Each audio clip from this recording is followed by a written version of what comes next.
السلام عليكم ورحمة الله وبركاته.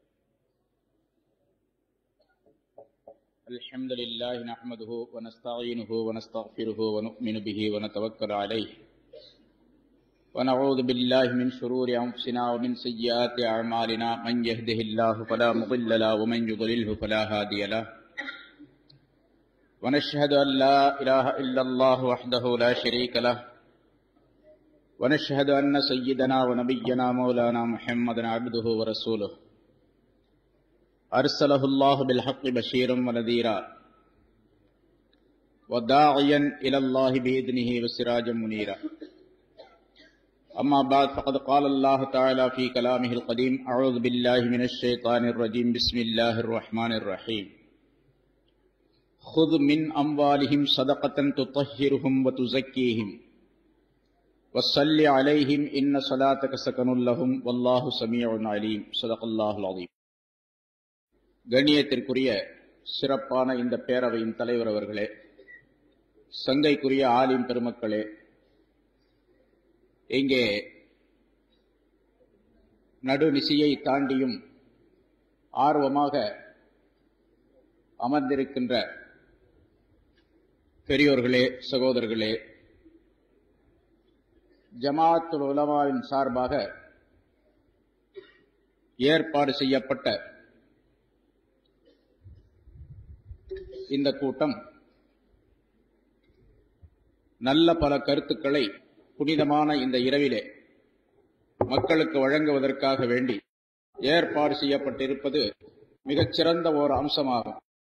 இங்கே சிறந்த உலமாக்கள் மூலமாக நல்ல பல தலைப்புகள் கொடுக்கப்பட்டு கருத்துக்கள் சொல்லப்பட வேண்டும் என்பதாக ஏற்படுத்தப்பட்டிருப்பது, அதுவும் குறிப்பாக லைலத்துல் கத்ராக இருக்கலாம் என்று சொல்லப்படக்கூடிய ஒற்றைப்படையான இந்த இரவிலே ஏற்பாடு செய்யப்பட்டிருப்பது மிக மகிழ்ச்சிக்குரிய விஷயமாகும். இங்கே எனக்கு கொடுக்கப்பட்டிருக்கக்கூடிய தலைப்பு உங்களுக்கு தெரியும்: வறுமை ஒழிப்பிற்கு இஸ்லாம் கூறக்கூடிய வழிமுறைகள். அது ஜகாத்து பற்றி, சதகாவை பற்றி பேசுமாறு சொல்லப்பட்டிருக்கின்றது. உண்மையிலேயே இஸ்லாம் சொல்லக்கூடிய ஜகாத் சதகா முறைகளை ஒவ்வொரு மனிதரும் மிகச் சரியாக கையாண்டால், நிறைவேற்றினால், வறுமைப்பட்ட மனிதர்கள் எவருமே இருக்க முடியாது சமுதாயத்திலே. அப்படிப்பட்ட ஒரு அற்புதமான திட்டத்தை அல்லாஹ் தஆலா நமக்கு வழங்கி இருக்கின்றான். ரசூலுல்லாஹி ஸல்லல்லாஹு அலைஹி வஸல்லம் அவர்கள் அதை சொல்லி செயல்படுத்தி காட்டி இருக்கின்றார்கள். சஹாபாக்களுடைய வாழ்க்கையிலே அப்படிப்பட்ட ஒரு மறுமலர்ச்சியை, அற்புதமான வாழ்க்கை முறையை நாம் தெரிந்து கொள்ள முடிகின்றது. ஜகாத்தை பற்றி முழுமையான விளக்கம் சொல்லுவதற்குரிய நேரம் அல்ல இப்பொழுது. ஏனென்றால் இது தூக்கத்துக்குரிய நேரம். ஆனால் இங்கே யாரும் தூங்குவதாக தெரியவில்லை. முன்னால சொன்னாங்க, சில பேர் தூங்கிக்கிட்டு இருக்கிறாங்க, தலை கீழே போட்டுட்டு இருக்காங்க. நான் இப்போ ஒரு ஆளும் கூட தலை கீழே போட்டதாக காண யாரையும். ஆர்வமாக கேட்க வேண்டும் என்ற ஒரு எண்ணம் இருக்கின்றது என்பதை உங்களுடைய முகங்கள் சொல்லி காட்டுகின்றன. ஜகாத்தை பற்றி முன்னோடியாக சில விளக்கங்கள், சில விஷயங்கள் சொல்லப்பட வேண்டும். ஆனால் அதற்குரிய நேரம் இல்லாத காரணத்தால் அதனுடைய சுருக்கமான விளக்கம் உங்களுக்கு சொல்லப்படுகின்றது. ஜகாத்தை பற்றி சொல்லப்படுகின்ற காரணத்தால் பல கேள்விகள் உங்களுடைய உள்ளத்திலே எழும் என்ற காரணத்தால் கேள்விக்குரிய நேரமும் இங்கே ஒதுக்கப்பட்டிருக்கின்றது. சொல்லப்படக்கூடிய விஷயங்களிலிருந்து சந்தேகங்கள் வந்தால் எழுத்து மூலமாக ஒரு துண்டு சீட்டிலே நீங்கள் எழுதி கொடுத்து விட்டால் இன்ஷா அல்லாஹ் அதற்குரிய பதில்கள் சொல்லப்படும். அல்லாஹ் தஆலா இபாதத், வணக்கம் என்பதை ஒரு குறிப்பிட்ட வகையில் மட்டும் அமைத்திருக்கவில்லை. தொழுகை, நோன்பு போன்றவற்றை உடல் சம்பந்தப்பட்ட வணக்கமாக அமைத்திருக்கின்றான். மனிதனுக்கு கொடுக்கப்பட்டிருக்கக்கூடிய பொருளாதாரத்தின் அடிப்படையிலும் இபாதத்துகள் நியமனம் செய்யப்பட்டிருக்கின்றன. ஜகாத், சதகா என்பது பொருளைச் சேர்ந்த வணக்கமாக ஆக்கப்பட்டிருக்கின்றது.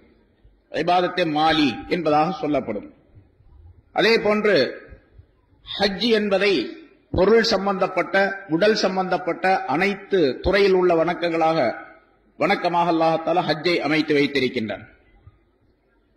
எனவே பொருள் சம்பந்தப்பட்ட இந்த வணக்கத்திலே எப்படியெல்லாம் மனிதர்கள் செயல்பட வேண்டும் என்பதற்கு குர்ஆனிலே பொதுப்படையாக அல்லாஹ் தஆலா சட்டங்களை சொல்லி ரசூலுல்லாஹி ஸல்லல்லாஹு அலைஹி வஸல்லம் அவர்கள் அதற்கு பூரணமான விளக்கத்தை நமக்கு தந்திருக்கின்றார்கள். இஸ்லாமிய ஆட்சியாக இருந்தால் இந்த ஜகாத்துடைய பொருளை ஒவ்வொரு மனிதனிடத்திலிருந்தும் யார் அதற்கு தகுதி பெற்றிருக்கின்றார்களோ அவர்களிடத்திலிருந்து வசூல் செய்து, யாருக்கு கொடுக்க தகுதி பெற்றவர்களாக, வாங்க தகுதி பெற்றவர்களாக இருக்கின்றார்களோ அவர்களிடத்தில் அதை கொடுப்பது என்பது இஸ்லாமிய ஆட்சி முறையாகும்.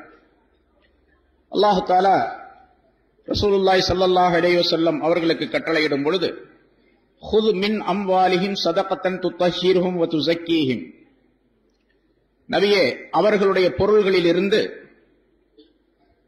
தர்மமாக, ஜகாத்தாக பொருள்களை நீர் எடுத்துக்கொள்வீராக. அப்படி நீர் எடுத்துக்கொள்ளக்கூடிய அந்த பொருளின் மூலமாக அவர்களை நீர் பரிசுத்தப்படுத்தக்கூடிய, அல்லது அந்த ஜகாத்தின் மூலமாக அவர்கள் பரிசுத்தம் பெறக்கூடிய ஒரு சூழ்நிலை உண்டாகிவிடும்.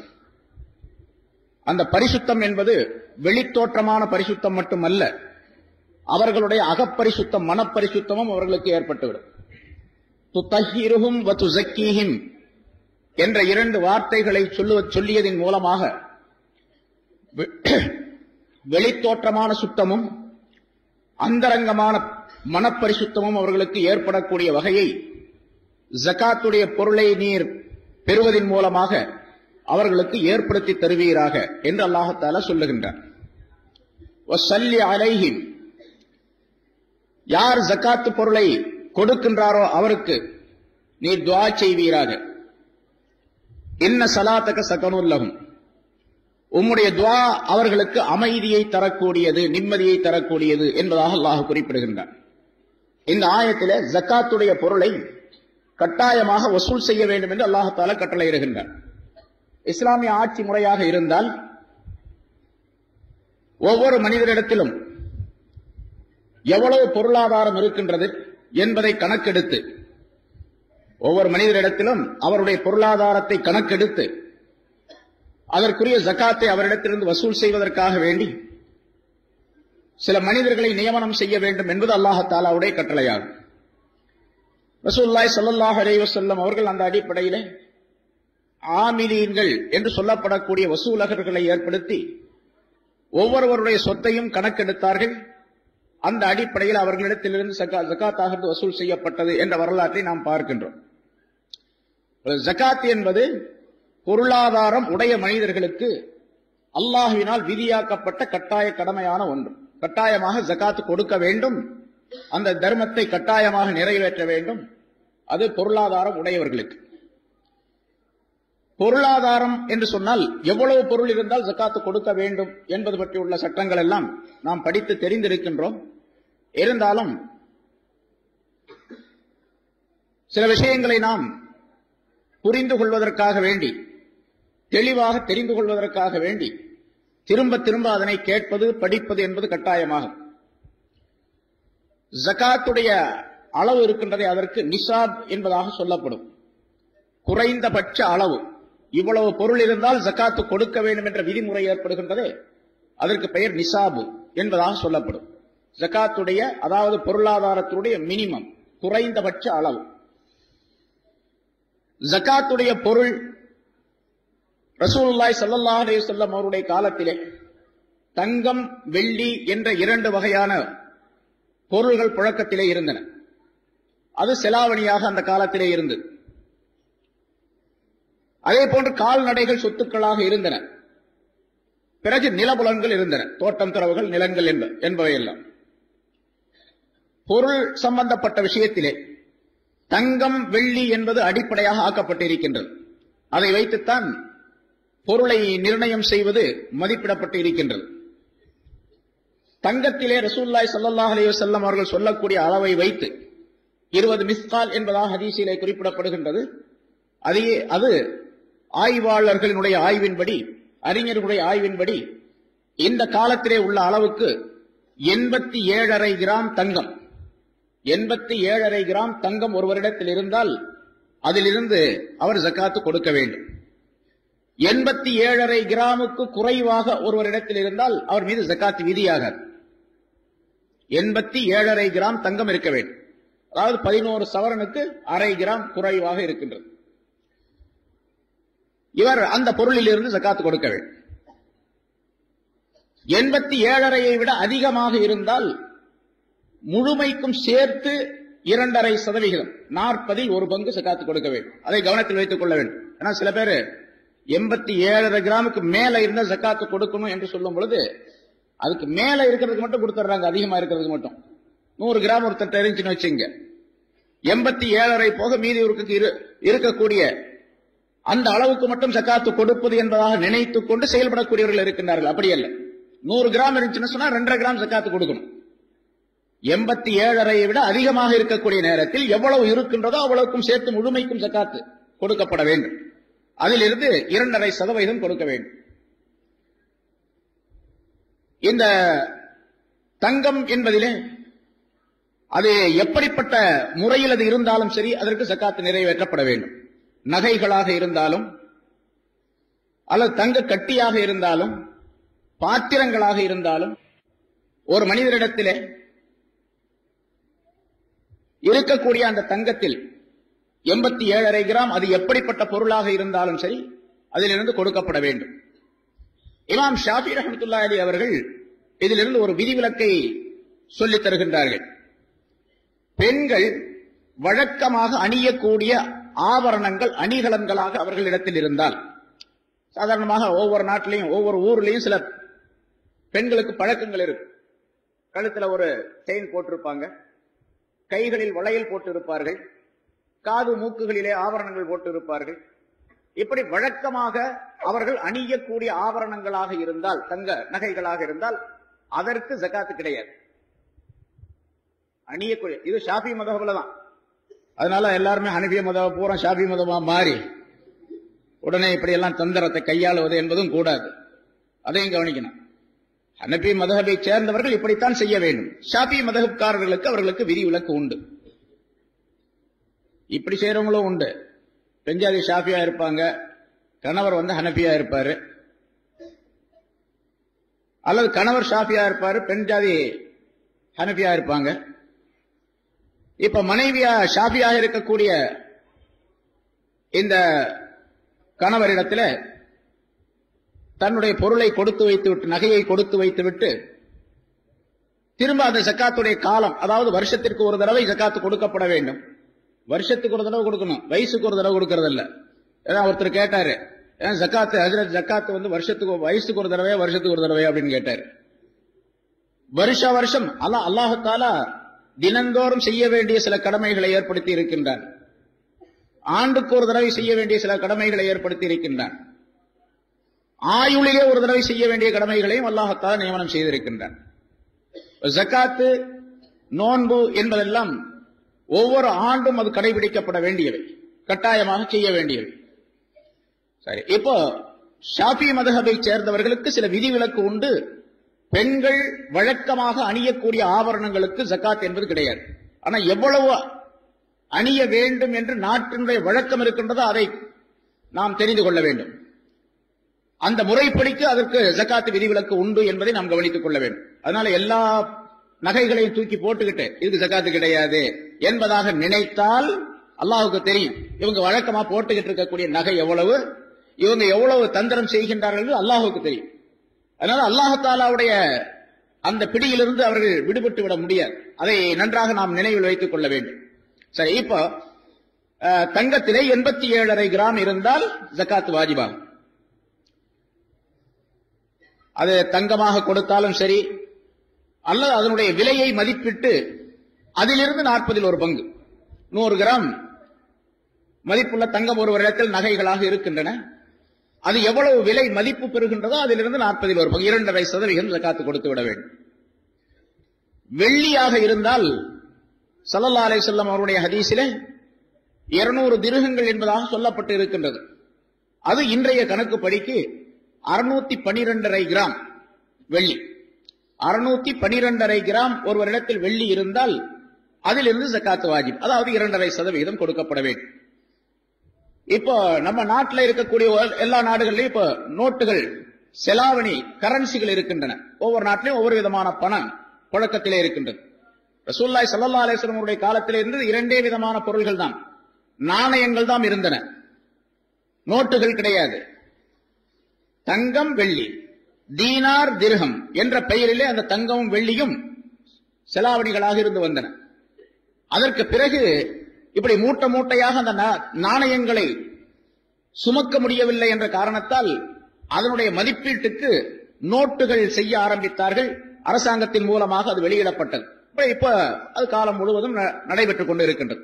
அந்த நோட்டுடைய மதிப்பு 1 ரூபாய், 2 ரூபாய், 5 ரூபாய், 10, 1000, 10,000 ரூபாய் எண்ணுள்ள ரூபாயும் சில நாடுகளிலே இருக்கின்றன. நம்ம நாட்டில் 500ஓட சரி. சில நாடுகளில் 1000 உண்டு, 5000 உண்டு, 10,000 உண்டு, இப்படி எல்லாம் இருக்குது. இது அந்த தங்கத்தையும் வெள்ளியும் வைத்து மதிப்பீடு செய்யப்பட்டு அந்த நோட்டுகள் தயார் செய்யப்படுகின்றன. இப்ப நம்முடைய செலாவணி நோட்டுகள், பணங்கள் இருக்கின்றனவே, இதற்கு அந்த 612.5 கிராம் வெள்ளி இருக்கின்றதே, அதனுடைய மதிப்புக்கு ஒருவரிடத்தில் பொருள் இருந்தால் அவர் மீது ஜகாத் வாஜிபாகும். 1 கிலோ வெள்ளி 7000 ரூபாய் வச்சுங்க. 1 கிலோ வெள்ளி 7000 ரூபாய் என்று சொன்னால் 612 கிராம் வெள்ளி எவ்வளவு விலை ஆகின்றதோ அந்த அளவுக்கு ஒருவரிடத்தில் பணம் இருந்தால் அவர் மீது ஜகாத் வாஜிபாகும்.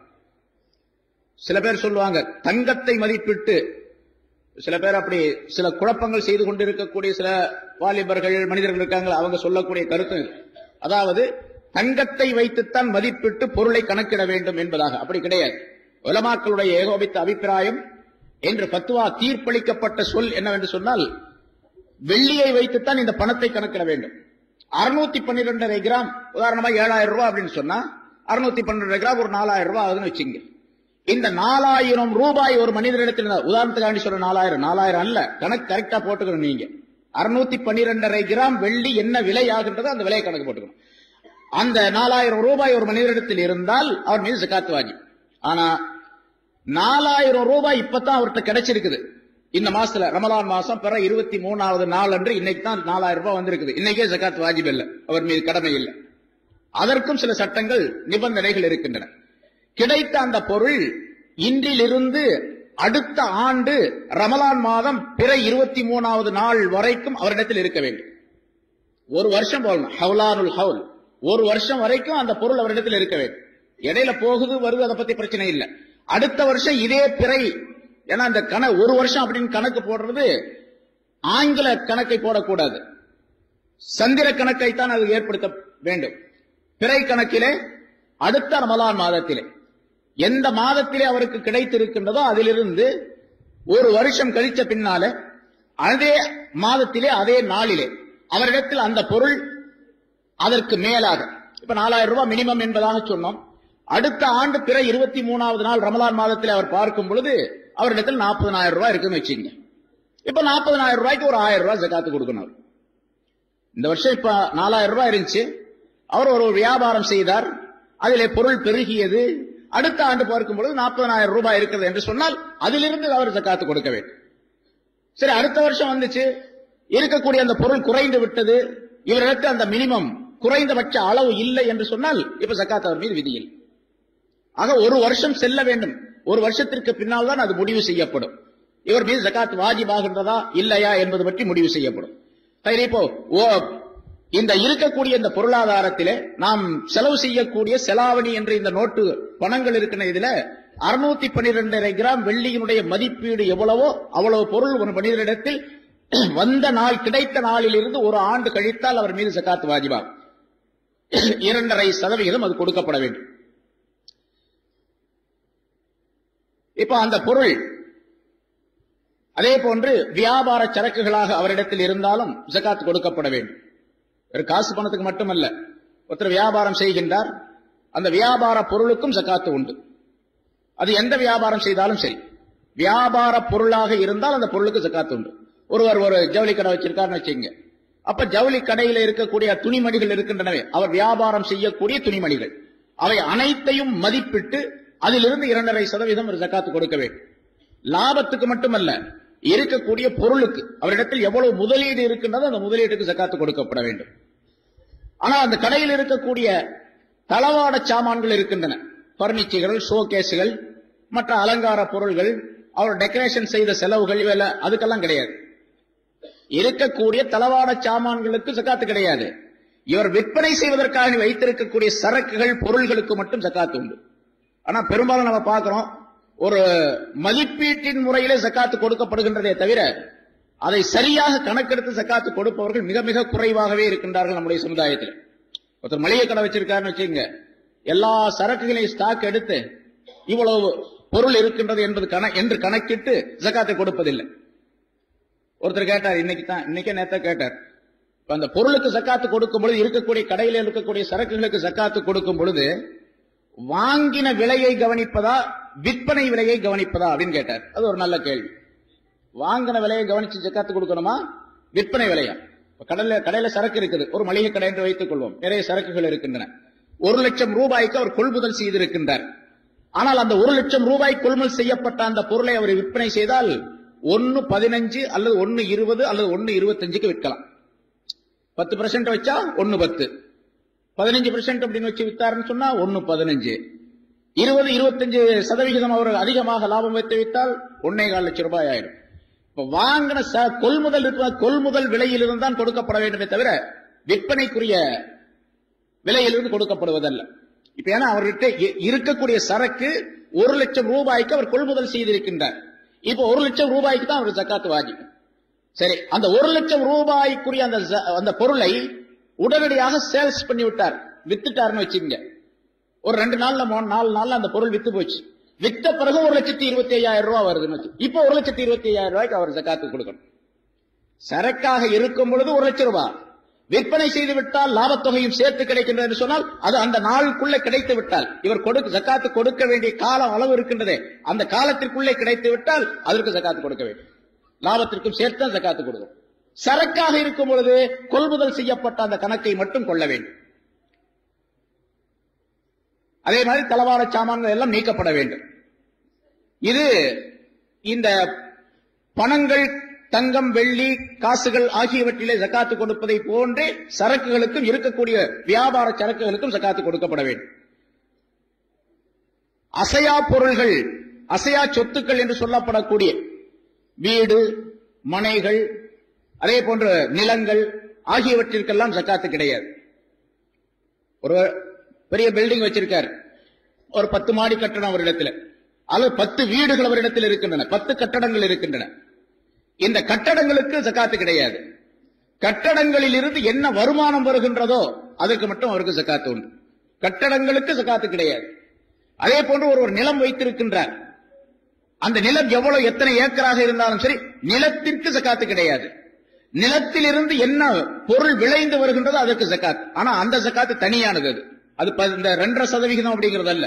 ஏன்னா ஜகாத்துல 2.5% ஒரு வகை, 5% இன்னொரு வகை, 10% இன்னொரு வகை, 20% இன்னொரு வகை, 4 வகையான அமைப்பிலே ஜகாத் கொடுக்கப்பட வேண்டும். நாம பெரும்பாலும் நம்முடைய பொருளாதாரத்தை, அதாவது நாம் செலவு செய்யக்கூடிய அந்த பொருளை வைத்து தங்கம், வெள்ளி, வியாபார சரக்குகள் ஆகியவற்றிலே 2.5% கொடுக்கப்படுவது வழக்கத்திலே இருந்து கொண்டிருக்கின்றது. நிலம் சம்பந்தப்பட்ட, நிலத்திலே விளைந்து வரக்கூடிய விளைச்சல் சம்பந்தப்பட்ட விளை பொருள்களிலிருந்து 5%, 10% என்ற 2 வகையான அமைப்புகள் உண்டு. அதே போன்று ஒரு மனிதனுக்கு நிலத்திலிருந்து கிடைக்கக்கூடிய புதையல்கள் இருக்கின்றன. அவருடைய நிலத்தில் எதிர்பாராமல் நிலத்திலிருந்து வரக்கூடிய பொருள்கள், இந்த புதையல்கள் என்பதாக சொல்லப்படும். நிலத்திலே புதைந்து கிடக்கக்கூடிய பொருள்கள், கனிம பொருள்கள். இந்த கனிம பொருள்களுக்கு 20% ஜகாத் கொடுக்கப்பட வேண்டும். சரி, அதெல்லாம் நீண்ட சட்ட விளக்கங்கள் உள்ளது. இப்ப நமக்கு வழக்கத்திலே உள்ளது 2.5% ஜகாத் கொடுக்கப்படக்கூடிய தங்கம், வெள்ளி, வியாபார சரக்குகள் போன்றவற்றிலே நாம் முறையாக அந்த ஜகாத்தை செலுத்தினால் அல்லாஹ் தஆலா சொல்லுவதை போன்று வறுமை ஒழிப்புக்கு மிகச்சிறந்த சாதனமாக அல்லாஹ் தஆலா இந்த ஜகாத்துடைய அமைப்பை ஆக்கி வைத்திருக்கின்றான். ஒவ்வொருவரும் தம்முடைய பொருளாதாரத்திற்கு உரிய முறையிலே ஜகாத் என்பதை நிறைவேற்றிவிட்டால் இன்ஷா அல்லாஹ் எந்த மனிதரும் ஏழையாக இருக்க முடியாது. எந்த மனிதரும் சமுதாயத்திலே ஏழை என்பவர் இருக்க முடியாது. நம்முடைய சமுதாயத்தினுடைய தேவைகள் அனைத்தையும் முழுமையாக நிறைவேற்றுவதற்கு எல்லா விதமான நன்மைகளையும் அதன் மூலமாக நிறைவேற்றிக் கொள்வதற்கு உரிய வழிவகைகளை அல்லாஹ் தஆலா ஜகாத்தின் மூலமாக அமைத்து வைத்திருக்கின்றார். ஜகாத் என்பது இப்பொழுது சொல்லப்பட்ட அமைப்பிலே நிறைவேற்றப்பட வேண்டும். அதே நேரத்தில் ஜகாத் சம்பந்தமாக ஏராளமான விளக்கங்கள் இருக்கின்றன. இப்போ வியாபாரம் சம்பந்தப்பட்ட சில விளக்கங்கள் சொன்னோம். அதிலே வியாபாரம் செய்வதிலே பல்வேறு வகைகள், பல்வேறு முறைகள் இன்று உலக அரங்கிலே இருந்து கொண்டிருக்கின்றன. வியாபாரத்திலே எப்படி நாம் செயல்படுகின்றோம், எப்படி வியாபாரம் செய்கின்றோம் என்ற முறையை பொறுத்து ஆலிம்களிடத்தில் கேட்டு அவருக்கு இருக்கக்கூடிய அந்த முறை, எந்த முறையில் அவர் வியாபாரம் செய்கின்றாரோ அந்த வியாபாரத்தில் இருந்து அவருக்கு கிடைக்கக்கூடிய பொருள்களில் இருந்து எவ்வளவு ஜகாத்து கொடுக்கப்பட வேண்டும் என்பதை நல்ல ஆலிம்களிடத்தில் கேட்டு தெரிந்து அந்த ஜகாத்தை முழுமையாக நிறைவேற்றக்கூடிய தன்மையை நாம் உண்டாக்கிக் கொள்ள வேண்டும். ஏனென்றால் ஒரு வியாபாரம் தனிமையாக செய்வதும் உண்டு, கூட்டாக செய்வதும் உண்டு. ஷேர் என்பதாக சொல்லப்படக்கூடிய பங்குதாரர்கள் பல பேர் சேர்ந்து ஒரு வியாபாரத்தை செய்கின்றார்கள். 2 பேர் வச்சுங்க, 2 பேர் ஒரு வியாபாரத்தை செய்கின்றார்கள். ஒருவர் கொஞ்சம் பொருள் அதிலே போட்டு இருக்கின்றார், மற்றொருவர் இன்னும் சில பொருள்களை அவர் போட்டிருக்கின்றார். உதாரணமாக ஒரு 1 லட்சம் ரூபாய் பெருமான ஒரு வியாபாரம் செய்யப்படுகின்றது. அதிலே ஒருவருடைய பங்கு 50,000 ரூபாய், இன்னொருவருடைய பங்கு 50,000 ரூபாய் என்று சொன்னால் அந்த வியாபாரத்தில் இருவருக்கும் சமமான உரிமை உண்டு. இப்பொழுது இருவரும் சமமாக இருக்கக்கூடிய பொருள்களிலிருந்து ஜகாத் கொடுக்க வேண்டும். 2 பேர் போட்டிருக்கிறாங்க, ஆளுக்கு பாதி பாதி என்ற நிலையிலே அவருடைய அந்த பொருளாதாரம் இருந்தால் சரியாக ஆளுக்கு பாதியாக அந்த ஜகாத்தை கொடுக்க வேண்டும். இருக்கக்கூடிய பொருள்களுக்கு அவருக்கு கிடைத்த லாபத்திலிருந்து அது தனி விஷயம். அவர்களிடத்திலிருந்து இருக்கக்கூடிய சொத்துக்கள், பொருள்களுக்கு வேறு விஷயம். இருக்கக்கூடிய சரக்கிலே 2 பேரும் சமமானவர்களாக இருந்தால் சமமாக ஜகாத் கொடுக்க வேண்டும். சரி, ஒருத்தர் 75,000 ரூபாய் போட்டு இருக்கின்றார், இன்னொருவர் 25,000 ரூபாய் முதலீடு செய்திருக்கின்றார் என்று வைத்துக் கொண்டால் அவருடைய விகிதாச்சாரப்படி அந்த ஜகாத் கொடுக்கப்பட வேண்டும். 25,000 ரூபாய் முதலீடு செய்தவர் 1/4 பங்குக்கு உரியவர், 75,000 முதலீடு செய்தவர் 3/4 பங்குக்கு உரியவர். எனவே அவருடைய அந்த சதவிகிதத்துக்கு தக்கவாறு அவர் ஜகாத்தை கொடுத்து விட வேண்டும். இதுவெல்லாம் எப்படி அவர் முதலீடு செய்திருக்கின்றார் என்பதை வைத்து அந்த ஜகாத் நிறைவேற்றப்பட வேண்டும் என்பது சட்டமாகும். அதே போல வியாபாரத்தில் பல்வேறு துறைகள், முறைகள் இருக்கின்றன. அந்த முறைகளை கேட்டு தெரிந்து ஜகாத்தை கொடுக்கக்கூடிய நிலை இருக்க வேண்டும். அதே போன்று ஒருவரிடத்தில் கடன் இருக்கின்றது, வியாபாரம் செய்கின்றார், அல்லது மற்றவர வியாபாரம் செய்யக்கூடியவரோ செய்யாதவரோ கடன் இருக்கின்றது. இவரிடத்தில் 1 லட்சம் ரூபாய் பொருள் இருக்கின்றது. ஆனால் இவர் ஒருவருக்கு 25,000 ரூபாய் அல்லது 30,000 ரூபாய் கடன் கொடுக்க வேண்டும்.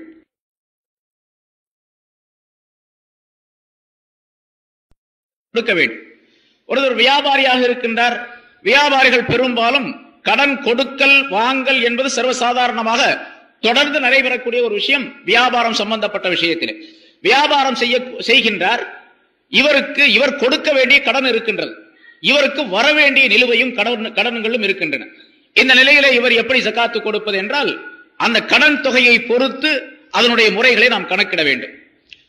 ஜகாத் வியாபாரம் செய்யக்கூடிய ஒரு மனிதர், இவருக்கு ஒரு 50,000 ரூபாய் வெளியிலிருந்து கடன் வர வேண்டியது இருக்கின்றது என்று வைத்துக் கொள்வோம். கடன் வர வேண்டியது இருக்கின்றது. இவரிடத்தில் இருக்கக்கூடிய சரக்குகள் 1 லட்சம் ரூபாய் இருக்கின்றது என்றால் இவர் வர வேண்டிய அந்த கடனையும் சேர்த்து கணக்கிட்டு 1.5 லட்சம் ரூபாய்க்கு ஒரு ஜகாத்து கொடுக்க வேண்டும். அதே நேரத்திலே இவர் கொடுக்க வேண்டிய கடன் இருக்கின்றது, இவர் அடுத்தவருக்கு கடன் கொடுக்க வேண்டும். அது ஒரு 25,000 ரூபாய் இருக்கின்றது என்று வைத்துக் கொள்வோம். கொடுக்க வேண்டிய கடனை அதிலிருந்து கழித்து விட வேண்டும்.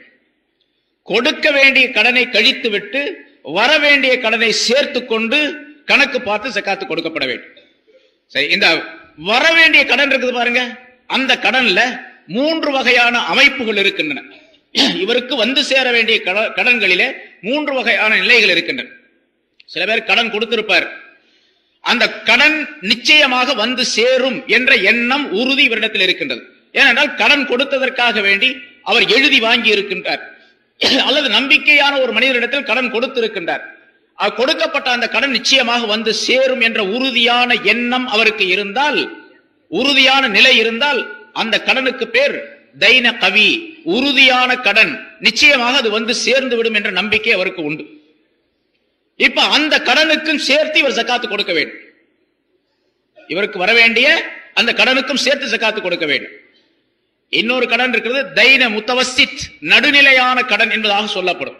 அது இவருடைய ஒரு வீட்டை விற்பனை செய்திருக்கின்றார், அல்லது ஒரு நிலத்தை விற்பனை செய்திருக்கின்றார், அல்லது இவருடைய ஏதாவது ஒரு பொருளை விற்பனை செய்திருக்கின்றார். விற்பனை செய்து ஒப்பந்தம் செய்யப்பட்டு இருக்கின்றது, ஆனால் இன்னும் பணம் வந்து சேரவில்லை. வீட்டை வித்த பணம், நிலத்தை வித்த பணம், அல்லது வேறு ஏதேனும் ஒரு பொருளை விற்ற பணம் இன்னும் வந்து சேரவில்லை. இப்ப அந்த பணம் வந்து சேர்ந்தால்தான் இவருக்கு உறுதி என்பது நிலையாகும். ஏன்னா அந்த வீட்டை வித்தாச்சு, சொல்லியாச்சு, ஆனால் அந்த பணம் வர வேண்டியதை எதிர்பார்த்து கொண்டு இருக்கின்றார். கடைசி நேரத்தில் அவர் வேணான்னு சொன்னாலும் சொல்லிடுவார், வாங்கின இந்த நம்ம செய்த ஒப்பந்தத்தை ரத்து பண்ணிடுவோம், உங்களுக்கு எவ்வளவு நஷ்டமாகுதோ அதை தந்துடுறேன் என்பதாக சொல்லி அதை ரத்து செய்யக்கூடிய சூழ்நிலை ஏற்படும். இப்ப வீட்டை விற்ற பணம், நிலத்தை விற்று இன்னும் வர வேண்டிய பணம் இருந்தால் அதற்கு பேர் தைன முத்தவசித் என்பதாக சொல்லப்படும். இப்ப அந்த பணம் எப்பொழுது இவரிடத்தில் வருகின்றதோ அப்பொழுதுதான் இவருக்கு ஜகாத்து வாஜிப். ஒரு வீடு இருக்குதுங்க, வீடு 10 லட்சம் ரூபாய் வரும். வீடாக இருக்கும் பொழுது இவருக்கு ஜகாத்து வாஜிப் இல்லை, கடமை இல்லை. அந்த வீட்டை விற்பனை செய்து விட்டார், 10 லட்சம் ரூபாய்க்கு வித்துட்டார். ஆனா விற்ற பணம் இன்னும் வந்து சேரவில்லை. பணம் வந்து சேராத வரைக்கும் இவருக்கு ஜகாத்து கடமை இல்லை. எப்பொழுது பணம் வந்து இவரிடத்தில் சேர்ந்து விடுகின்றதோ அப்பொழுது ஜகாத்து கடமையாகும். இதுக்கு பேர் தைன முத்தவசித் என்பதாக சொல்லப்படும். இன்னொரு கடன் தைன லாயிஃப், பலவீனமான கடன் அப்படின்னு சொல்லப்படும். அது ஒரு மனிதருக்கு கடன் கொடுத்திருக்கின்றார், அதுக்கு சாட்சி எல்லாம் கிடையாது, நம்பிக்கை மேல கொடுத்தாரு, ஆனா அந்த ஆள் கொடுக்கவே இல்லை. கடனை வாங்கி 5 வருஷம் ஆச்சு, இன்னும் கொடுக்கவே இல்லை. இப்ப அந்த கடன் வரும் என்ற நம்பிக்கை இவருக்கு கிடையாது, அதிகபட்சமான நம்பிக்கை வரும் என்று கிடையாது. அது ரொம்ப நாள் ஆயிப்போச்சு. இப்பொழுது அப்படிப்பட்ட கடன், அந்த கடன் இருக்கு, அதுக்கு பேர் தைன லாயிஃப். அவர் கொடுத்தால் எப்பொழுது கொடுக்கின்றாரோ அந்த காலத்தில் அது அந்த பொருளுக்கு இவருக்கு ஜகாத்து வாஜிபாகும். எப்பொழுது கொடுக்கின்றாரோ அந்த நேரத்தில் தான் ஜகாத். அது வரைக்கும் இது அவருடைய பொருள் அல்ல, ஏன்னா ஆதாரம் இல்லை, சாட்சி இல்லை, அவர் கொடுப்பார் என்ற நம்பிக்கையும் இல்லை. கொடுத்து விட்டால் கொடுத்த பிறகு ஜகாத்து வாஜிபாகும் அந்த பொருளின் மீது, இல்லாவிட்டால் ஜகாத்து வாஜிப் இல்லை. அதே போன்றுதான் ஒரு கணவன் மனைவிக்கு மகருடைய தொகை தர வேண்டும். மகர், ஏன்னா மகருங்கிறது உடனடியாக கொடுக்கப்பட வேண்டிய ஒன்று, ஆனால் உடனடியாக கொடுக்கவில்லை. மகர் தொகையை வைத்து கணவன் நிக்காஹ் செய்திருக்கின்றான், ஆனால் கணவன் இன்னும் அந்த மகர் தொகையை தரவில்லை. இப்பொழுது மகர் என்பது ஒரு கணிசமான தொகையாக இருக்கின்றது என்று வைத்துக் கொள்வோம். ஒரு 50,000 ரூபாய் மகர் வச்சு கல்யாணம் பண்ணியிருக்கார். இப்ப மனைவிக்கு அந்த பொருள் கொடுக்கப்பட வேண்டியது. மனைவியுடைய சொத்து ஒரு 50,000 ரூபாய் கணவனிடத்தில் இருக்கின்றது, மகர் தொகையாக இருக்கின்றது. கணவன் கொடுத்தால் இப்பொழுது ஜகாத்து வாஜிப். கொடுக்கின்ற வரைக்கும் இந்த பெண் மீது ஜகாத்து, அந்த பொருளுக்கு ஜகாத்து வாஜிப் கிடையாது. மகர் தொகை ஒரு 50,000 ரூபாய் கணவன் கொடுக்க வேண்டும், ஆனா என்ன கொடுக்கல. கொடுத்தா தான் ஜகாத்து வாஜிப், எப்ப கொடுக்கிறாரோ அப்பதான். இது தைன லாயிஃப், பலவீனமான கடன் என்பதாக இதற்கு பெயர் சொல்லப்படும். அதே போன்றுதான் தொழிலாளர்கள், அரசாங்க ஊழியர்களாக இருக்கக்கூடியவர்கள் நம்முடைய நாட்டில் பிராவிடன்ட் ஃபண்ட் என்பதாக ஒரு தொகையை ஒதுக்கி வைக்கின்றார்களே. ஒரு அரசாங்க ஊழியராக இருக்கக்கூடியவருக்கு பிராவிடன்ட் ஃபண்ட் என்பதாக ஒரு தொகையை அரசாங்கத்திலே அதை பிடித்தம் செய்து கொள்ளுகின்றார்கள். இவர் எப்பொழுது பணியிலிருந்து ஓய்வு பெறுகின்றாரோ அந்த நேரத்திலே அந்த தொகை தரப்படுகின்றது, அல்லது வேறு ஏதாவது இக்கட்டான நேரத்தில் அந்த தொகை தரப்படுகின்றது. இந்த பிராவிடன்ட் ஃபண்ட் என்பதும் கூட தைன லாயிஃப் என்பதிலே சேர்ந்தது என்பதாக கணக்கிடுகின்றார்கள். ஆனா இப்ப அரசாங்கத்தினுடைய முறைப்படிக்கு வெளிநாடுகளிலே தனியார் நிறுவனங்களிலும் கூட இந்த பிராவிடன்ட் ஃபண்ட் என்பது பிடித்தம் செய்யப்படுகின்றது. அவர்களுக்கு ஒரு பெரும் தொகையாகிறது, அவர்கள் பணியில் இருந்து விடுபடக்கூடிய நேரத்திலே கிடைத்து விடுகின்றது. இது உறுதியாக கிடைக்கின்றது என்ற நம்பிக்கை முழுமையாக இருந்தால் அது உறுதியான கடனிலே சேரும். அல்லது அரசாங்கத்திலே இப்படி ஒரு நிலை இருக்கின்றது என்று வைத்துக் கொள்வோம், அந்த பிராவிடன்ட் ஃபண்ட்ல 2 விதமான நிலை வரும். உறுதியான கடனாகவும் ஆகலாம், பலவீனமான கடனாகவும் அது மாறலாம். உறுதியான கடன் என்பது அந்தந்த இந்த இரண்டு நிலைகளும் அரசாங்கத்தை பொறுத்து உள்ளது. ஒரு அரசாங்கத்தில் இப்படி சட்டம் இருக்கின்றது, பிராவிடன்ட் ஃபண்ட் என்று ஒவ்வொருவருக்கும் ஒரு தொகை ஒதுக்கப்படுகின்றது. ஆனால் அது ஏதாவது இந்த நாட்டுக்கு ஆபத்தான நிலை ஏற்படக்கூடிய நேரத்திலே இந்த பிராவிடன்ட் ஃபண்டில் இருந்து பிராவிடன்ட் ஃபண்ட் என்பதை உரியவருக்கு தரப்பட மாட்டாது. அது போர் நிதிக்காக வேண்டி சேர்க்கப்படும், அரசாங்கத்தினுடைய வேறு காரியங்களுக்கு உபயோகப்படுத்தப்படும் என்ற நிலை அரசாங்கத்தினுடைய உத்தரவாக இருந்தால் அப்பொழுது அது பலவீனமான கடனை சேர்ந்தது. எப்ப வருதோ அப்பதான் கொடுக்கணும், ஏன்னா அது உறுதி கிடையாது. ஆனால் ஒரு அரசாங்கத்தில் இப்படி இருக்கின்றது, நிச்சயமாக அந்த பிராவிடன்ட் ஃபண்ட் என்பது அந்த மனிதரை சார்ந்ததுதான், அது அரசாங்கத்தை எந்த வகையிலும் சாராது. எந்த நிலை ஏற்பட்டாலும் அரசாங்கம் அந்த பொருளை எடுத்துக்கொள்ளாது என்ற நிலை இருந்தால் அப்பொழுது உறுதியான கடன் என்பதிலே சேரும். அந்த பொருளுக்கும் சேர்த்து இவர் ஜகாத்து கொடுக்க வேண்டும். ஏன்னா இவருடைய பொருள் தான் அது, அரசாங்கத்தின் மூலமாக அது பாதுகாத்து வைக்கப்பட்டு இருக்கின்றது. இப்ப கடன் என்பதிலே இப்படிப்பட்ட நிலைகள், இப்படி ஏராளமான விளக்கங்கள் அந்த கடன் சம்பந்தப்பட்ட விஷயத்தில் இருக்கின்றன. சந்தேகம் வரக்கூடியவர்கள் அந்த முறையை கேட்டு தெளிவுபடுத்திக் கொள்ள வேண்டும். இப்போது ஜகாத் என்ற இந்த அமைப்பு இருக்கின்றது, இது மனிதனுடைய இங்க என்ன எனக்கு தலைப்பு என்னன்னு கேட்டா, வறுமை ஒழிப்பிற்கு ஜகாத்தின் பங்கு. ஜகாத்து எந்த அளவுக்கு வறுமை ஒழிப்புக்கு பயன்படுகின்றது அப்படின்னு. இந்த ஜகாத்து யாருக்கு கொடுக்க வேண்டும், யாருக்கு கொடுக்க வேண்டும் என்ற சட்டத்தையும் அல்லாஹ் தஆலாவே குர்ஆனின் மூலமாக சொல்லித் தருகின்றார். ஜகாத்து கொடுக்கப்பட வேண்டும் என்பது ஒரு சட்டம், யாருக்கு கொடுக்க வேண்டும் என்பது இன்னொரு சட்டம். எல்லா மனிதர்களுக்கும் கொடுத்து விடுவதல்ல, எல்லா காரியங்களுக்கும் ஜகாத்துடைய பொருளை கொடுத்து விடக்கூடாது. அல்லாஹ் தஆலா குர்ஆனிலே சொல்லும் பொழுது, இன்னமஸ் ஸதகாத்து லில் ஃபுகராஇ வல் மசாகீனி வல் ஆமிலீன அலைஹா வல் முஅல்லஃபதி குலூபுஹும் வஃபிர் ரிகாபி வல் காரிமீன வஃபீ ஸபீலில்லாஹ் வப்னிஸ் ஸபீல் ஃபரீலத்தம் மினல்லாஹ் என்று அல்லாஹ் தஆலா சொல்லித் தருகின்றார். ஒரு 8 கூட்டத்தாரை குறிப்பிடுகின்றார். அதிலே முதலாவதாக இந்த ஜகாத் என்பது ஃபகீர்களுக்கும் மிஸ்கீன்களுக்கும் உரியது என்பதாக முதலாவதாக சொல்லுகின்றார். ஃபகீர் என்று ஒரு சாரார், மிஸ்கீன் என்று மற்றொரு சாரார். ஃபகீர் என்றால் யார், மிஸ்கீன் என்றால் யார் என்பதற்கு தனித்தனி விளக்கங்கள் நிறைய இருக்கின்றன. இமாம் அபூ ஹனீஃபா ரஹ்மத்துல்லாஹி அலைஹி அவர்கள் சொல்லுகின்றார்கள், ஃபகீர் என்று சொன்னால் இந்த நிசாப் என்று சொன்னோமே ஜகாத்துடைய மினிமம் தொகை, குறைந்தபட்ச தொகை, அதை விட குறைவாக உள்ளவர். இப்ப 4000 ரூபாய் கணக்கு சொல்றோம், 612 கிராம் வெள்ளி என்பதாக சொன்னோம். அதை விட குறைவாக ஒரு இடத்தில் பொருள் இருக்கின்றது, ஒரு 1000 ரூபாய் இருக்குது, 500 ரூபாய் இருக்குது, 2000 ரூபாய் இருக்குது, இவருக்கு பேர் ஃபகீர். மிஸ்கீன் என்று சொன்னால் அன்றன்றைக்கு சம்பாதித்து சாப்பிடக்கூடியவர், அவரிடத்தில் பொருள் எதுவுமே கையில் இருப்பதில்லை, அன்னைக்கு சம்பாதிப்பாரு சாப்பிடுவார், அவ்வளவுதான், இவருக்கு பேர் மிஸ்கீன். இது அபூ ஹனீஃபா ரஹ்மத்துல்லாஹி விளக்கம். இமாம் ஷாஃபி ரஹ்மத்துல்லாஹி இதுக்கு மாத்தமா சொல்றாங்க. இப்ப ஃபகீருக்கு என்ன விளக்கம் சொன்னோமோ அது மிஸ்கீனுக்கும், மிஸ்கீனுக்கு சொல்லக்கூடிய விளக்கத்தை ஃபகீருக்கும் இமாம் ஷாஃபி ரஹ்மத்துல்லாஹி சொல்லுகின்றார்கள். ஃபகீர் என்று சொன்னால் அன்றாடம் சம்பாதித்து சாப்பிடக்கூடிய மனிதர். மிஸ்கீன் என்று சொன்னால் குறைந்தபட்ச பொருள் இருக்கின்றதே, நிசாப் இருக்கிறது, அதை விட குறைவாக பொருள் உள்ள மனிதர். எப்படியோ ஜகாத்து கொடுப்பதற்கு பொருள் இல்லாத மனிதர் அவர், அந்த அளவுக்கு பொருள் கிடையாது. இவருக்கு பேர் தான் ஃபகீர் மிஸ்கீன் என்பதாக சொல்லப்படும். இவங்க 2 பேர், ஃபகீர் ஒருவர், மிஸ்கீன் ஒருவர், இவருக்கு கொடுக்க வேண்டும். மூன்றாவதாக வல் ஆமிலீன அலைஹா, அந்த ஜகாத்தை வசூல் செய்யக்கூடிய மனிதர்கள். ஜகாத்தை வசூல் செய்வதற்காக வேண்டி, ஜகாத்துடைய பொருளை பாதுகாப்பதற்காக வேண்டி ஏற்படுத்தப்பட்ட மனிதர்களுக்கு பேர் ஆமில் என்பதாக சொல்லப்படும். ஸல்லல்லாஹு அலைஹி வஸல்லம் அவர்கள் ஜகாத்துடைய இந்த சட்டம் வந்த பின்னாலே சில மனிதர்களை நியமனம் செய்து, சஹாபாக்களை நியமனம் செய்து, ஒவ்வொரு வீடாக சென்று அவரிடத்தில் எவ்வளவு சொத்துக்கள் இருக்கின்றன, இந்த சொத்து கணக்கெடுப்பு இருக்குது பாருங்க, இப்ப அரசாங்கத்துல செய்யறாங்க. அரசாங்க ஊழியர்களாக இருந்தால் அது கட்டாயம் செய்கிறாங்க. அதிலும் குறிப்பாக ஆட்சியாளர்களாக இருந்தால், அமைச்சர்களாக இருந்தால் அவர்களுடைய பொருள்கள் மதிப்பிடப்படுகின்றன, எவ்வளவு சொத்து இருக்குது அப்படின்ட்டு. அது ஊழல் செய்யறது வேற வகை. ஆனா அரசாங்கத்துடைய சட்டம் எப்படி இருக்கின்றது, அமைச்சராக வரக்கூடியவர் அவருடைய சொத்து கணக்கு கொடுக்க வேண்டும்.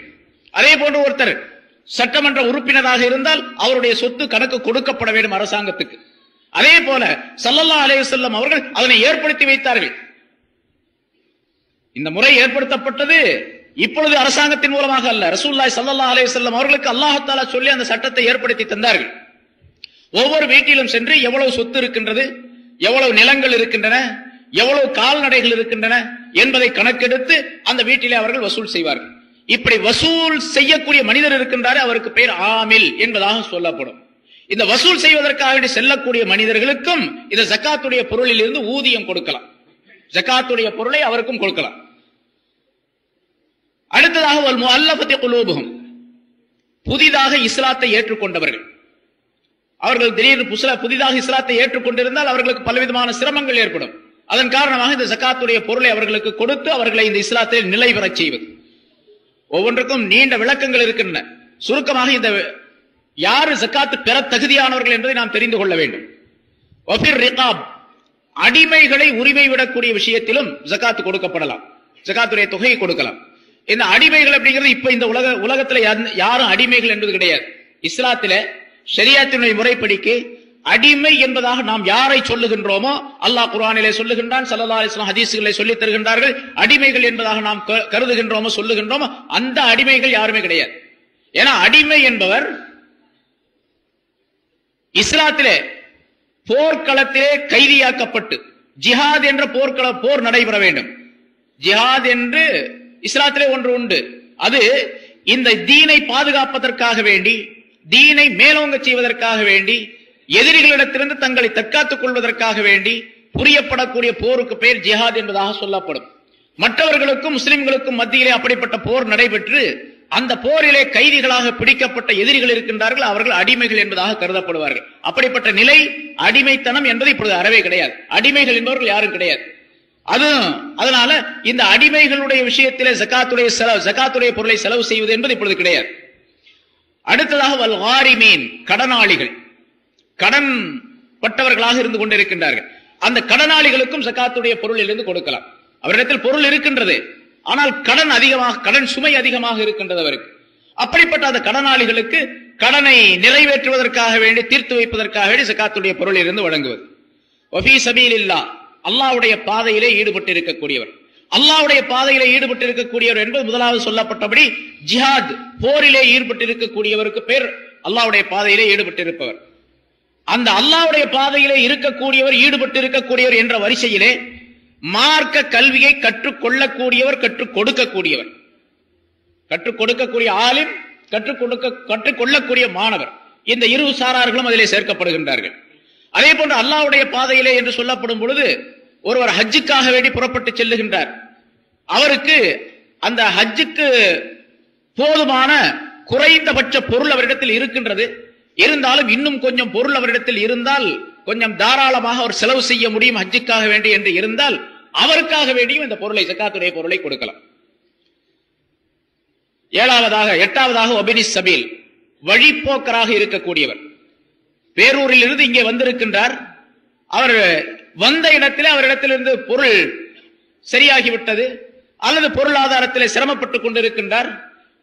ஊருக்கு போய் சேர்வதற்குரிய வழிவகைகள் அவரிடத்தில் இல்லை என்று சொன்னால் இந்த ஜகாத்துடைய பொருள் இருந்து அவருக்கு கொடுக்கலாம்.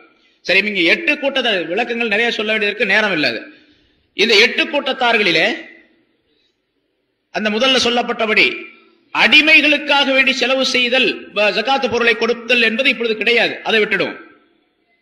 அதே மாதிரி சில உலமாக்கள், ஃபுகஹாக்களுடைய அபிப்பிராயப்படி வல் முஅல்லஃபத்தி குலூபுஹும், புதிதாக இஸ்லாத்தை ஏற்றுக்கொண்டவர்கள் என்பதாக சொல்லப்பட்டிருக்கிறது, அவர்களும் இப்பொழுது கிடையாது. ஏனென்று சொன்னால் ஆரம்ப காலகட்டத்திலே ரசூலுல்லாஹி ஸல்லல்லாஹு அலைஹி வஸல்லம் அவருடைய காலத்திலே இஸ்லாத்தை ஏற்றுக்கொண்டவர்கள் மிகப்பெரிய சிரமப்பட்டார்கள். அவர்களுக்கு இப்படி பைத்துல் மால் என்ற இந்த ஜகாத்துடைய நிதியிலிருந்து, பைத்துல் மாலில் சேர்க்கப்பட்ட அந்த ஜகாத்துடைய நிதியிலிருந்து பொருள் கொடுத்து அவர்களை இஸ்லாத்திலே நிலைத்திருக்க செய்யாவிட்டால் இஸ்லாத்தை விட்டு அவர்கள் சென்று விடுவார்கள், இஸ்லாம் என்பது இல்லாமல் ஆகிவிடும் என்ற ஒரு சூழ்நிலை, கட்டாயமான நிலை, நிர்பந்தமான நிலை இருந்தது. அந்த நேரத்திலே இந்த ஜகாத்துடைய பொருளை அவர்களுக்கு கொடுக்கலாம் என்ற சட்டத்தை அல்லாஹ் தஆலா சொல்லி வைத்தான். ஆனால் இஸ்லாம் இப்பொழுது வளர்ந்து வாங்கிவிட்டது, உலகம் முழுவதும் அது பரவி விட்டது. ஆகவே இப்பொழுது அந்த சட்டமாகிறது நிரந்தரமாக இருக்கக்கூடியது அல்ல. எனவே அப்படிப்பட்ட மனிதர்களுக்கும் இப்பொழுது கொடுப்பது கட்டாயம் என்பது கிடையாது என்பதாக ஃபுகஹாக்கள் தீர்ப்பளித்திருக்கின்றார்கள். ஆகவே அந்த 2 சாரார்களையும் நாம் நீக்கிவிட்டால் மீதி 6 பேர் வருகின்றார்கள். இதில் இந்த 6 பேர்களிலே ஜகாத்தை பெறுவதற்கு ஜகாத்துடைய தொகை மினிமம் நிசாப் என்பதாக சொன்னோமே, அதை விட குறைந்த அளவு பொருள் இருக்க வேண்டும். அவர் மிஸ்கீனாக, ஃபகீராக இருக்கக்கூடிய நிலை இந்த 6 நபர்களிலே 5 நபர்களிடத்தில் இருக்க வேண்டும்.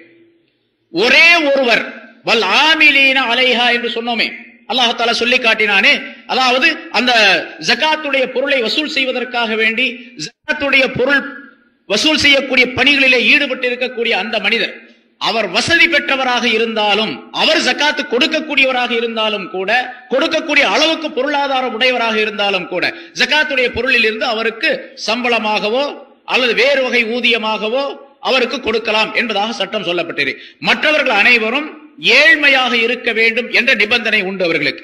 இப்போ வபி சபீலில்லா என்பதிலே ஒரு கருத்தை சொன்னோம். அதாவது அல்லாஹ்வுடைய பாதையிலே ஈடுபட்டு இருக்கக்கூடியவர் என்பதிலே முத்தஅல்லிம், முஅல்லிம், முத்தஅல்லிம், ஆசிரியராக தீனுடைய கல்வியை கற்றுக் கொடுக்கக்கூடியவர், கற்றுக்கொள்ளக்கூடியவர், தீனுடைய கல்வியை கற்றுக் கொடுக்கக்கூடியவர், கற்றுக்கொள்ளக்கூடியவர் என்பதாக சொன்னோம்.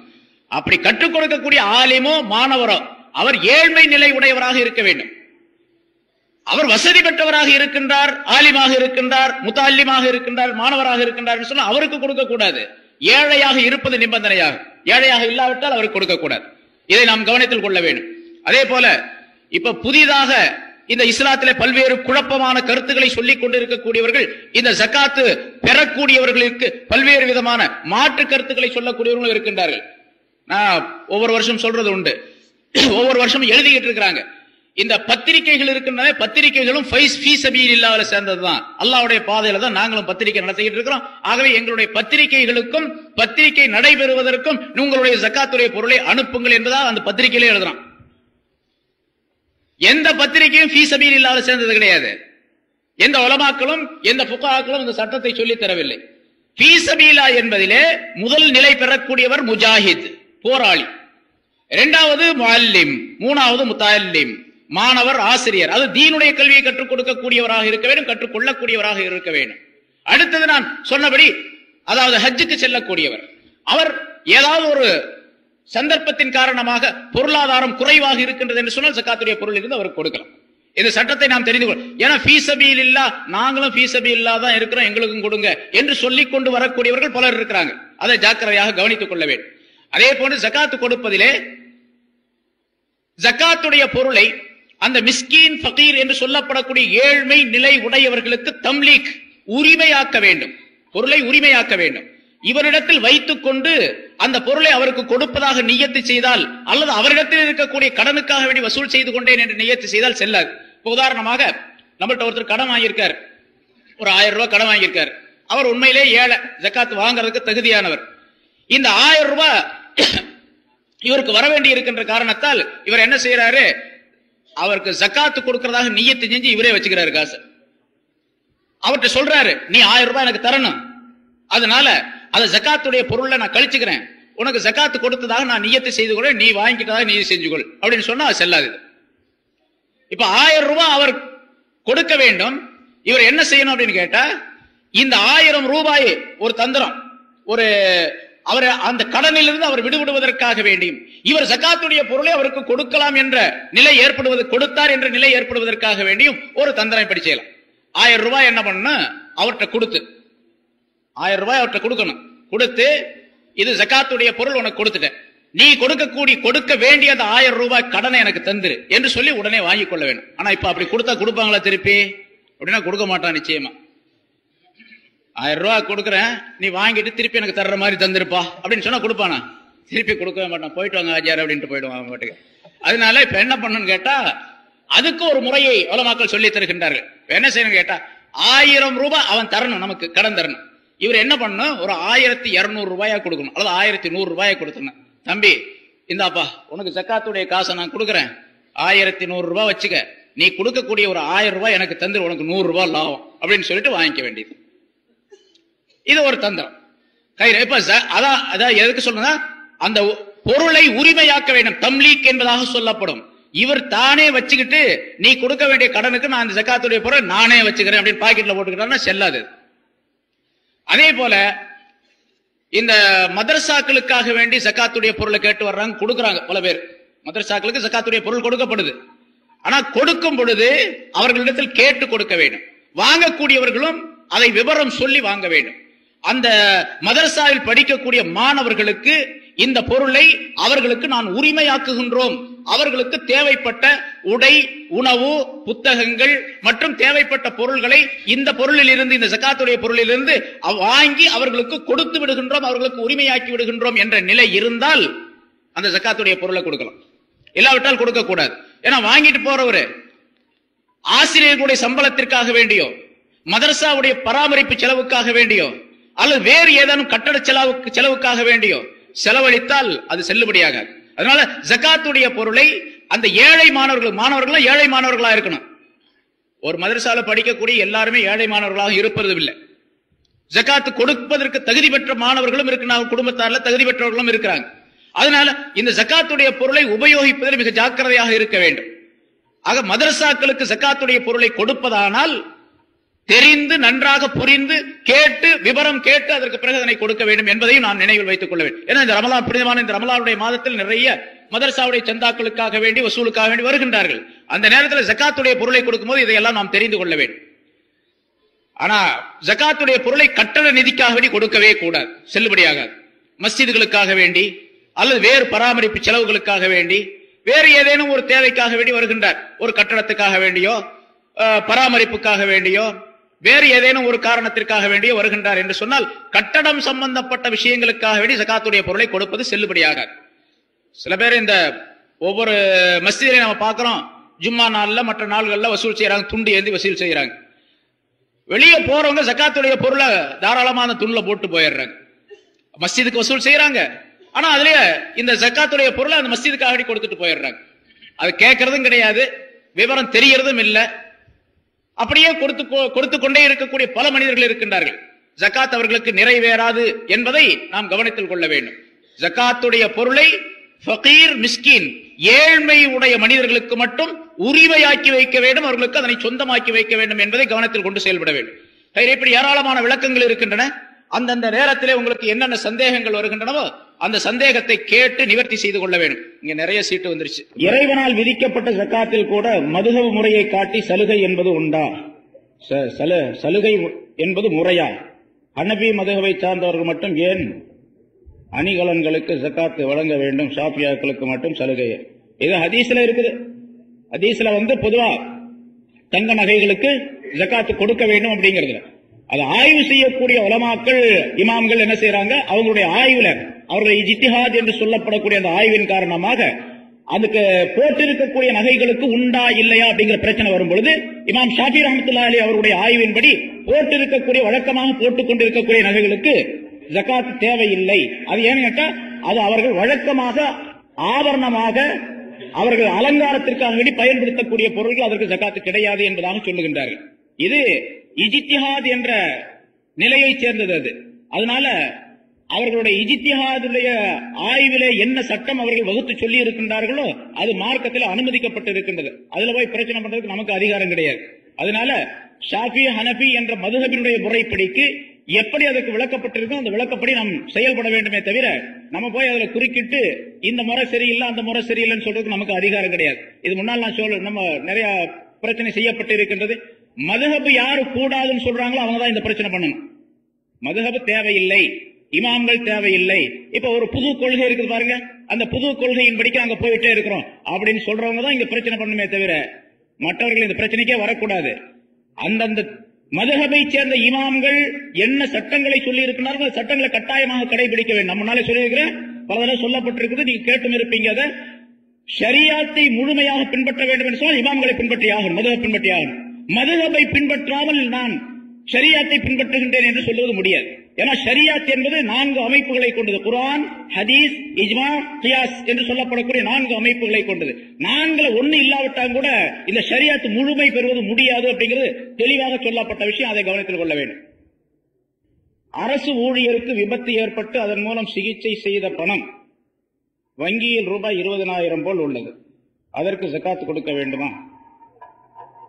விபத்து ஏற்பட்டு அதன் மூலம் சிகிச்சை செய்த பணம் கிடைச்ச பணமா? என்ன சொல்றாங்க? நஷ்டம். அதுல கூட 20,000 ரூபாய் இருந்துச்சு ஜகாத்து கொடுக்கணும். ஏன்னா அது அவருடைய பணம் தானே, அரசாங்கத்தின் மூலமாக இவருடைய விபத்துக்காக கொடுக்கப்பட்டிருக்கு, அதுக்கு ஜகாத்து கொடுக்கணும். ஒருத்தருக்கு கொடுக்கக்கூடிய கடன் மற்றும் உள்ளது, இந்த பணத்தை சேர்த்தால் தான் ஜகாத்து வாஜிபாகும், இல்லை என்றால் ஜகாத்துடைய அளவு ஆகாது. இந்த சூழ்நிலையில் ஜகாத்து வாஜிபா, அதாவது வரக்கூடிய கடனை இருக்கக்கூடிய பொருளோடு சேர்ந்தா தான் ஜகாத்து வாஜிபாகும் அப்படிங்கிறாரு. அந்த வரக்கூடிய கடன் உறுதியான கடனா, நடுநிலையான கடனா அல்லது பலவீனமான கடனா அப்படிங்கறத பார்த்து செய்யணும். உறுதியான கடன் என்பதாக இருந்தால்தான் இருக்கக்கூடிய காசோடு சேர்த்து ஜகாத்து வாஜிபாகுதா அப்படிங்கறத கவனிக்கணும். ஜகாத்து வாங்கி விற்பதற்கு உள்ள பொருள்களுக்கு உண்டு என்றார்கள். நிரந்தரமாக உற்பத்தி செய்யும் சாதனங்களின் மதிப்பை கணக்கு பார்த்து ஜகாத் கொடுக்க வேண்டுமா? என்னது? நிரந்தரமாக உற்பத்தி செய்யும் சாதனங்களின் மதிப்பை கணக்கு என்ன விளங்கல எனக்கு, அது என்னன்னு விளங்கல, நேரடியாக கேட்டுங்க. ஷரியாத் பைனான்ஸ் நடத்தி வருபவர்களிடமிருந்து முதலீடு பெற்று இருந்தால் அந்த முதலீட்டிற்கு முதலீட்டாளர் ஜகாத்து கொடுக்க வேண்டுமா, முதலீடு பெற்றவர் கொடுக்க வேண்டுமா? ஷரியாத் பைனான்ஸ் நடத்தி வருபவர்களிடமிருந்து முதலீடு பெற்று இருந்தால், அது கடனா வாங்கியிருக்காருன்னு அர்த்தம்ல. கடனா வாங்கி போட்டா ஜகாத்து எப்படி கொடுக்கும்? கடன் இருந்தா ஜகாத், அதாவது ஜகாத்துடைய ஜகாத் எப்ப விதியாகும் அப்படின்னு கேட்டா, கடன் இருக்கக்கூடாது. கடன் போக மீதி பொருள் இடத்துல இருக்கணும். என்கிட்ட 1 லட்சம் ரூபாய் இருக்குது, எனக்கு கடன் இருக்குது கொஞ்சம், அன்றைக்கு தேவை இருக்குது. இப்ப இது ரமலான் மாசம், வீட்டுக்கு துணிமணி எடுக்கணும், சாமான்கள் மற்ற பொருள்கள்லாம் வாங்கணும். என்னுடைய தேவைக்கு போக கடன்கள் போக மீதி இருக்கக்கூடிய பொருளுக்கு தான் ஜகாத்து கொடுக்கணும். இப்ப முதலீட்டு ஷரியத் பைனான்ஸ் இருந்து கடன் வாங்கி இருக்கிறார் இவர், அதனால அந்த பொருளுக்கு இது கிடையாது. ஏன்னா இவர் வாங்கினது கடனா வாங்கியிருக்காரு, இவர் மீது கடன் சுமை இருக்கின்றது. கடன் இருக்கும்போது ஜகாத்து வாஜிப் கிடையாது இவருக்கு. சம்பளம் வாங்கினால் அதற்கு ஜகாத்து கொடுக்கலாமா? எது வாங்கினாலும் சரி, சம்பளம் வாங்கினாலும் சரி, கிம்பளம் வாங்கினாலும் சரி, அது அந்த நிசாபுடைய அளவு இருந்துச்சு அப்படின்னு சொன்னா ஜகாத்து கொடுக்க வேண்டும். நான் ஒண்ணு ஞாபகம் வச்சு, கிம்பளம் சொன்னோம்னா அதுக்கு அப்படிலாம் சொல்லிவிட்டாங்க அப்படின்ட்டு அதுக்கு சேர்த்து ஜகாத்து கொடுக்க. பொருள் ஹலாலா இருக்கணும். ஹலாலான பொருளில் இருந்து ஜகாத்தோ சதகாவோ கொடுத்தா தான் செல்லுபடியாகும். அல்லாஹ் தஆலா ஸல்லல்லாஹு அலைஹி வஸல்லம் அவர்கள் சொல்லுகின்றார்கள், இன்னல்லாஹ தய்யிப் லா யக்பலு இல்லா தய்யிப். அல்லாஹ் தஆலா பரிசுத்தமானவன், பரிசுத்தமான பொருளை தவிர வேற எதனையும் ஏற்றுக்கொள்ள மாட்டான் என்பதாக. எனவே ஜகாத்துடைய பொருள் கொடுக்கக்கூடிய அந்த ஜகாத்தோ சதகாவோ, ஜகாத்து கட்டாயமானது, சதகாங்கிறது உபரியானது. அது கொடுக்கப்படக்கூடிய நேரத்தில் ஹலாலான பொருள் இருந்து கொடுக்கணும். ஒரு ஹராமா பொருள் சம்பாதித்து எவ்வளவு எத்தனை கோடி கோடியாக பணம் கொடுத்தாலும் கூட செல்லுபடியாகாது. வெளித்தோட்டத்தில் ஜகாத்து கொடுக்கிறாரு, தர்மம் கொடுக்கிறாரு, இவர் பெரிய வள்ளல் கொடை வள்ளல் அப்படின்னு சொல்லலாமே தவிர அல்லாஹ்விடத்தில் இவர் தர்மம் கொடுத்தவராக ஆக முடியாது. அதனால பணம் பொருள் ஹலாலா இருக்கணும் என்பதை ஞாபகத்தில். எல்லாத்துக்குமே அது அசலு. தொழுகை, நோன்பு, ஜகாத்து, ஹஜ்ஜு எல்லாத்துக்குமே ஹலாலான பொருள் அசலாகும். ஹலாலான பொருள் அல்லாமல் ஜகாத்து கொடுத்தால் அது செல்லுபடி ஆகாது, அல்லாஹ்விடத்தில் அந்த நன்மையை பெற்றுக் கொள்ள முடியாது என்பதை கவனத்தில் வைத்துக் கொள்ள வேண்டும். அதே போல ஜகாத்து கொடுக்க வேண்டிய பொருளில் இருந்து ஒரு சிறு பகுதியை கூட நாம் வைத்துக் கொள்ளக்கூடாது. 1 லட்சம் ரூபாய் இருக்குது, 2500 ரூபாய் ஜகாத்து இவருக்கு வாஜிப். 40 2.5% 2500 ரூபாய் கொடுத்தாங்க. 2500 ரூபாயில 2499 ரூபாய் கொடுத்தா 1 ரூபாய் ஒரு வச்சுக்கிட்டாருன்னு வச்சுங்க. அப்பவும் அந்த ஜகாத்துடைய பொருளில் இருந்து ஒரு பகுதி இவருடைய பொருளை கலந்து இருக்குன்னு அர்த்தம். 1 ரூபாய் கலந்திருந்தாலும் கூட இவருடைய அந்த எல்லா பொருள்களையும் அது அழித்து நாசமாக்கிவிடும். எல்லா பொருளையும் அழித்து நாசமாக்கிவிடும். ஸல்லல்லாஹு அலைஹி வஸல்லம் அவர்கள் சொல்லுகின்றார்கள், மா ஹாலத்தில் ஜகாத் மாலன் கத்து இல்லா அஹ்லகத்துஹு. ஜகாத்துடைய பொருள் எந்த பொருளிலே கலந்து விடுகின்றதோ அந்த பொருளை இந்த பொருள் அழிக்காமல் விட்டு விடாது. ஜகாத்துடைய பொருள் எந்த பொருளிலே கலந்து விடுகின்றதோ அந்த பொருளை இந்த பொருள் அழிக்காமல் விட்டு விடாது. அதனால இந்த அழிவு அப்படிங்கிறது உலகத்திலேயே தெரியும், அல்லது மௌத்துக்கு பின்னால தெரியும். ஆகவே ஜகாத்துடைய சட்டங்கள் ஏராளமாக விரிவாக இருக்கின்றன. அதை கேட்டு தெரிந்து கொள்ள வேண்டும். அல்லாஹ் தஆலா அப்படிப்பட்ட நல்ல பாக்கியத்தை நம் அனைவருக்கும் தந்தருள்வானாக என்று கேட்டு முடிக்கிறேன். வாஹிர் தவானா அல்ஹம்துலில்லாஹி ரப்பில் ஆலமீன். அஸ்ஸலாமு அலைக்கும் வரஹ்மத்துல்லாஹி வபரகாத்துஹு.